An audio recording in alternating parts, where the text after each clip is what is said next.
What's the best way to handle layoffs? How do you keep the people who stay happy and productive?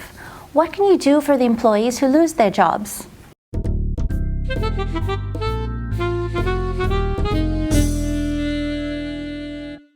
Hello, this is Danielle L. Scott, Managing Editor for the Grazadillo Business Report blog. Today is September 22nd, 2009, and here with us to answer these questions and more is Dr. Anne Feyerherm, Professor of Organization and Management at the Grazadillo School of Business and Management. Dr. Feyerherm is the chair of the Applied Behavior Science and Organization Theory and Management Department at the Grazadillo School. As a consultant, she works with multiple large organizations on improving multifunctional teams, creating learning organizations, negotiating effectively, leadership development, and managing change. She is currently serving a 5-year leadership position within the Organization Development and Change Division of the Academy of Management. Dr. Feyerherm, thank you so much for having us here today. Thank you so much for having me. So can you tell us a little bit about the psychological and social impacts of losing your job? Well, as many people know, in fact, I think many people have been laid off, so this is probably not news to them, but a job gives legitimacy, it gives identity, and it gives a social network, as well, of course, livelihood. Most people think of only the livelihood. But there are these impacts. There's always a loss, an ending, even if you kind of never liked your job. There's still a loss of some of these things. And so we have to go through, most people go through a grieving process of some sort. And then also, there's a point that is reached called the neutral zone, where people feel more like kind of in limbo, kind of lost. They've lost the old identity, but haven't gotten the new identity yet. And then, of course, there's the new beginnings, which is kind of euphoric, and finally I've reached my place. But a guy named Dr. William Bridges has a book on transitions, and it talks about these psychological states of change. And we see that a lot in layoffs with people going through the psychology or the loss and the grief, not just the money, but these other things as well. In some of your presentations, you've talked about the survivor syndrome. Can you explain what that is? Well, it's kind of, it's I hope, descriptive. Survivors are obviously the people who are still at the workplace. So this is assuming the layoff is not a layoff of the whole plant or the whole facility. So the people who are still left are survivors, and they can sometimes feel guilty because maybe their friends lost their job and they didn't, they're still there. There's other reactions of fear, perhaps. Oh, am I next? And so there's a state that they go into which is more fearful. And then sometimes there's sadness, sometimes there's anger, and sometimes there's lethargy. It's like, oh, I just can't quite get the motivation. We've had this layoff, my friends are gone. And so there's kind of a syndrome that's noted and kind of well developed that happens right after a layoff with the people who are still remaining in the workplace. As a consultant, what are the steps that you think that managers should take in deciding whether to cut their workforce? Yeah, well, it's certainly an issue that's ripe today because people of the revenues are being lost and costs are going up. But the first step really is to decide, do you want to be a butcher or a baker? And this is from Robert Reich, talked about this. And a butcher strategy is you cut. You cut all the quote-unquote fat off, and in fact you might cut down to the bone, which is not a good idea. Or you're going to be a baker, which means what can we add to the mix? Maybe we can have employees, instead of laying them off, we could have them working on things to build better quality, you know, or make more revenue, because certainly businesses are faced with a situation where they have to make money to survive. We understand that. But you can make more revenue to offset the costs, or you can cut the costs. So I don't think enough people think about the baker strategy of adding and what can you do with people who are still here and to save money. The other thing that people need to certainly do is look at, how are we going to manage the legal implications and things like that. What are the top 5 things that you would say that they need to consider? Okay, well, legal is one of them. In terms of, there are some requirements now that, they need to give a certain amount of notice to people to reshape their lives. So that's certainly one. There are other things like timing. There's some, maybe it's folk wisdom around, but it's better to announce it on a Friday so people have the weekend to kind of recover from this. So there's issues of timing. You don't really want to do it before a holiday if you can avoid that. That's really kind of inhumane if people look at that. So there's also communication. How are you going to do it? Unfortunately, there are times when managers don't know before the employees are going to get laid off that they're going to get laid off. Some decision has been made at corporate, so that's a pretty bad strategy. So communication, who has to know, when do they know? If you're a union environment, have you informed the union? Selection, who's going to be laid off? Are you going to do it by seniority or merit or work performance? Those are decisions that need to be made. But the most important decision I think that needs to be made is, what's your mindset? What's the managerial mindset? And what I mean by that, I'm just going to give 3 easy things to remember. It's not easy when you're in it, but I realize that. But are you going to do 2 people? Are you going to do 4 people? Are you going to do with people? Now what I mean by that is, doing 2 people comes from a managerial desire for control.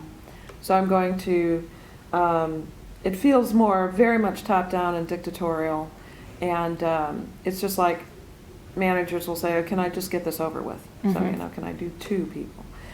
Doing 4 people comes more from a sense of guilt. Oh, we didn't really want to lay off, we have to. Doing 4 people comes from, oh, we'll give them extra money, we'll give them training to get their new jobs, we'll have a job fair. All these things are good, but it's a more paternalistic mindset. And the doing with means, how do you involve people in creating their own future? Now this sounds very odd for a downsizing situation or a layoff situation, but if you can treat people as, what I want to say, fully functioning adults who have desires, who have a job path they might want to be on, and really taking time to work with people as this layoff is occurring, you will actually have much better success, if you will, with the survivor syndrome that I mentioned earlier, because people will see, oh, you are working with people to help them create better lives after this company or after this organization. So it's actually a much better mindset and strategy. And that's the key one. That's the most important consideration. Do you have any practical examples of what working with means? Sure, I do. First of all, it's really initiating conversations with employees that are more about, how can we work together to help you achieve what you want to achieve? Okay, so one is a one-on-one conversation. So actually supervisors and managers need to be trained and willing to handle that kind of conversation, because it won't be easy. It's not going to be easy. So that's one example of a one-on-one conversation of working with. The other thing that people can do is form teams, which sounds a little odd in a downsizing situation, but form groups of people who say, okay, let's be the communication team. And so it's not only the managers, but it's people in the organization who are affected, maybe who would become those survivors, and maybe some people who are going to be laid off, of how do we communicate. So it's a team. Maybe there's another team that gets formed on, how do we start small businesses, right? So you get the Small Business Association in, and you get employees who are interested in starting their own business. And you have kind of a team or a club or a task force on providing this education for people. So there's a lot of potential, a lot of conversations. Even I know that I was involved, actually, a lot of my experience comes from being involved in a plant layoff, in fact. And we did a job fair, but it wasn't the managers doing it. It was a team that organized a job fair. So there's a lot of potential for doing with. We talked about safety. How do we retain people's safety? Because your mind is on something else. So that's, again, a participation in a doing with. So those are some examples. So ideally, if you're a laid-off employee, hopefully your company has worked with you. Yes, exactly. But as Maybe not. well, you hope, right? Right. But as a laid-off employee, what can you do? What advice do you have for these people who are now looking to start new careers, new positions, are going through these stages of grief? What can they do? Well, of course, certainly the most, they have to have some kind of livelihood, so that obviously comes first in terms of replacing their money.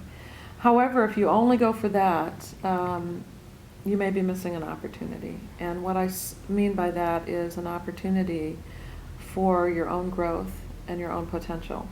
And it's hard in this situation because, you're going through loss and grief.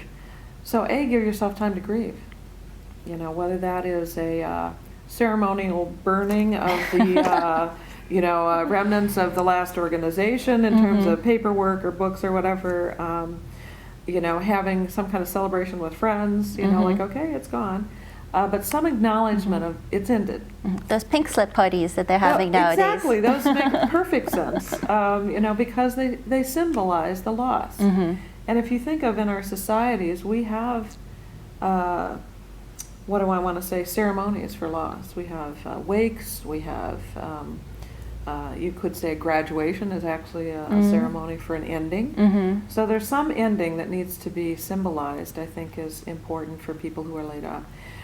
Then the other thing that people do rush into is rushing through that neutral zone I talked about. And the neutral zone where it feels like there is limbo, it's a good idea actually that's also a period of creativity. So I call it trying on different hats. It's like, well, what would happen if I, went and pursued my dream of being a chef? I don't have that dream. My friends and colleagues would tell you it's a good idea. But anyway, to pursue a dream, to really take time and say, what would that be like if it were totally different? Can I do that? So take time in that creativity if you can have the resources, unemployment, perhaps those kinds of things. And then certainly to celebrate the newness. I would also recommend networking. Some people try and shut themselves off at this time, but it's really the time to get out and network, not only for the job, but for your own psychological well-being. And I would recommend that as well. So those are more, I realize I'm coming from a more social psychological point of view, which is my background, and not a legal and financial point of view. So it would be good to get that kind of advice as well. Well, I think this is very important because people hear about all of the economic things that they need to do, but nobody talks about the stages of grief. Nobody talks about what are you really going through, and you should be able to acknowledge this part of this stage in the process and be able to move on to it. So I think you've been really helpful. Thank you so much. Well, it's been my pleasure talking with you. Thank you so much, Danielle. This is Danielle for the GBR blog. Find us online at gbr.pepperdine.edu/blog.